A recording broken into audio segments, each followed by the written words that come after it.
میں بڑی دنوں کی گل دل میں اج میں کاٹی گئی یہ محفل قرات ہوتی ہے مصری کاری آتے کسی کاری کے منہ پہ داڑھی نہیں کسی ایک کاری کا چہرے پہ داڑھی نہیں ہوتی اور سامنے بیٹھے یہ بچے قرآن کریم کی تلاوت سنتے ہیں وہ ویکھدے نے ایڈا بڑا کاری منہ پہ داڑھی کوئی نہیں لادا داڑھی دی قدر کیا ہمارے پاس داڑھیوں والے کاری نہیں ہیں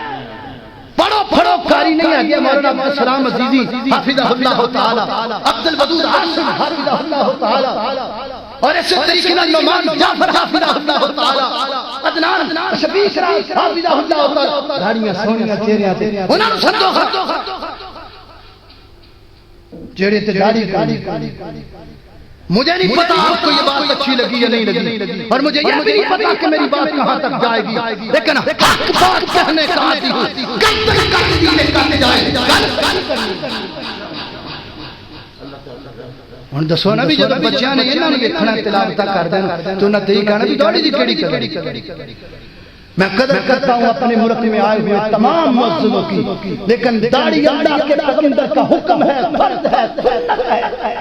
یہ قرآن پڑھنا نہیں رکھنیاں دوسرے جس بچے نے قرآن پاک کی حفظ کیتا 40 بچہ فارغ ہو لیا حافظ قرآن تے اوتھے انٹرنیشنل محفل اس نے قرات ہوے اور جڑے قاری آ دے چہرے تے داڑھی نہ ہوے جڑے 40 بچے حافظ قرآن بن کے جا رہے ہیں انہاں دے ذہن وچ کی گل آ بھی حفظ کر لو چنگی تلاوت کرو داڑھی رکھنی کوئی نہیں پتہ نہیں ہم کہاں جا رہے ہیں اللہ اللہ